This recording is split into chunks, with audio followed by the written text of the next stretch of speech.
Bonjour et bienvenue dans la série En vérité, une série de capsules où je m'entretiens avec Christophe Roudufort de sujets de l'actualité en lien avec la crise du coronavirus.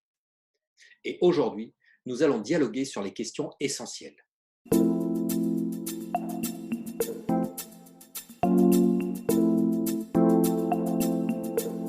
J'aimerais revenir sur la notion de contrainte avec les vraies questions que tu as, que tu as appelées l'essentiel. Se poser les vraies questions parce que je pense qu'on fait tous cette expérience de prioriser les questions dans nos vies et que les cartes ont été soudainement chamboulées.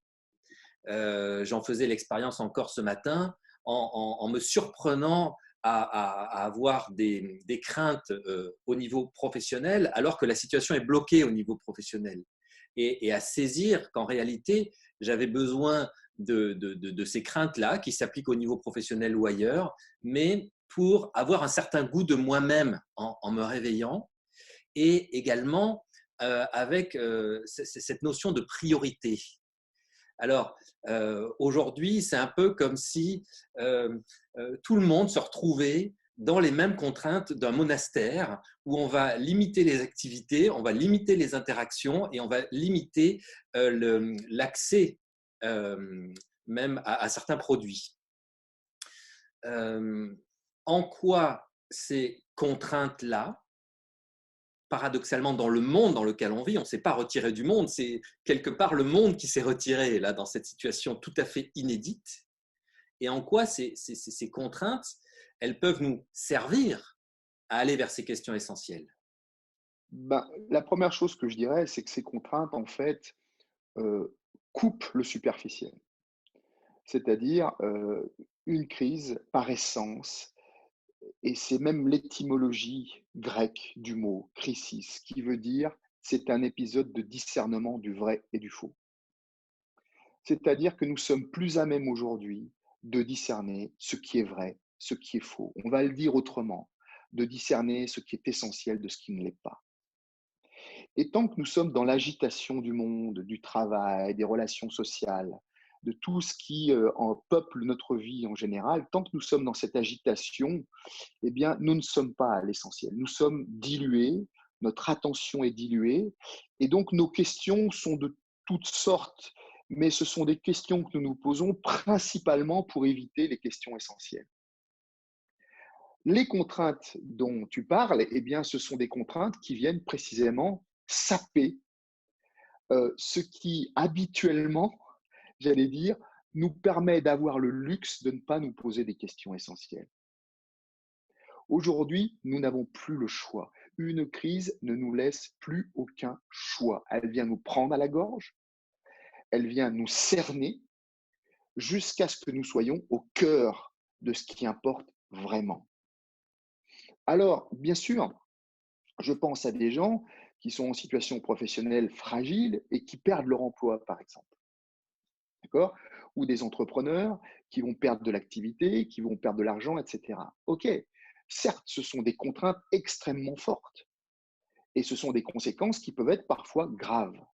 Somme toute, est-ce que ce n'est pas est-ce que ce n'est pas aussi une invitation à réinventer ce que nous faisons, à innover dans ce que nous faisons, à trouver du nouveau, du neuf.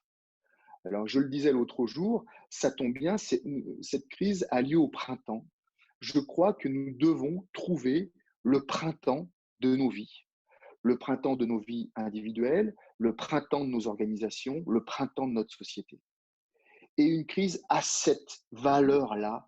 Elle vient couper principalement tout ce qui n'est pas utile et vient nous chercher sur des questions que nous nous posions depuis longtemps, mais que nous n'avions jamais pris véritablement le temps de poser pour entendre des réponses.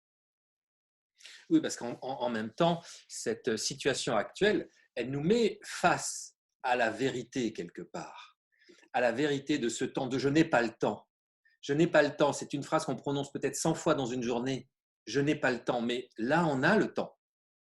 On a forcément le temps, même dans nos activités professionnelles qui sont réduites et qui permettent de voir autrement, de sentir autrement, de communiquer également autrement. Donc finalement, est-ce que je n'ai pas le temps et tout son côté illusoire ne tombe pas en miettes à travers cette situation, cette crise? Alors, c'est tout à fait juste. Je crois que toutes nos excuses tombent les unes après les autres. Je crois que toutes nos excuses tombent les unes après les autres. Nos excuses de l'urgence. J'ai autre chose à faire. J'ai des choses bien plus urgentes à faire. Ah ben non, l'état d'urgence, précisément, c'est à présent, mets-toi le nez dans ce qui est important, dans ce qui est essentiel. Je n'ai pas le temps, effectivement, ça sera pour une autre fois. Là encore, nous avons du temps, peut-être même nous en avons trop à présent. Et la question est de savoir comment on habite ce temps.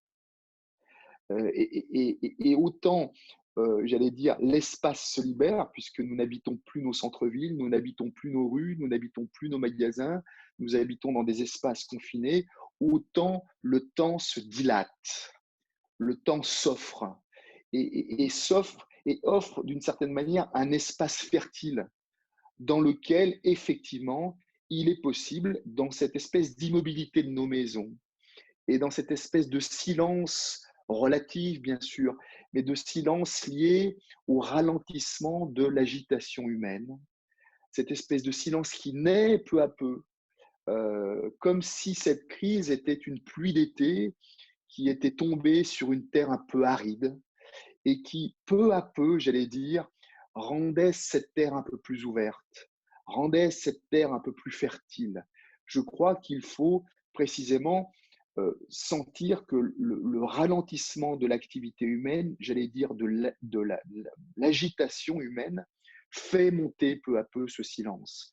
Dans ce silence se trouvent les solutions pour notre avenir, pour l'avenir de chacun, pour l'avenir des organisations et des sociétés. Serons-nous capables de l'écouter? Serons-nous capables de faire levier sur ces terres fertiles qui tout d'un coup sont drainées, j'allais dire, par cette crise? Ça, c'est un enjeu, mais je crois que la responsabilité de chacun est de se mettre devant. L'erreur serait de reproduire cette agitation dans notre confinement. Et je crois que le fait que nous soyons obligés pour la plupart de rester dans nos maisons, dans le rentrer chez vous, hein, je vais faire une référence biblique ici, mais le rentrer chez vous, c'est lorsque Jésus apprend la prière à ses apôtres, il dit, on commence par rentrer dans sa maison. Et qu'est-ce que ça veut dire rentrer dans sa maison? Ça veut dire d'une part que l'on prie discrètement, que l'on se met en contact avec l'essentiel, si je peux le traduire autrement. On rentre dans notre maison, c'est-à-dire on rentre dans notre essentiel et on se met en contact avec cet essentiel. Alors, serons-nous capables de le faire collectivement? Je n'en sais rien, je l'espère, mais je crois que notre responsabilité individuelle, c'est de faire cela aujourd'hui pour préparer l'avenir. Ce qui donne un sens en réalité à cette crise, ce n'est pas tant d'en subir les affres quotidiennement en suivant les statistiques, en suivant les contraintes, en suivant les manques.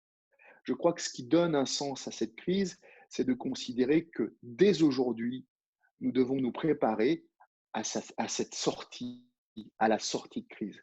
Nous ne devons pas considérer que la sortie du confinement, ça sera fermer des portes derrière nous, mais ça sera au contraire d'ouvrir des portes, chacun avec dans nos mains un nouveau, quelque chose de neuf, qui jette les bases d'une nouvelle société.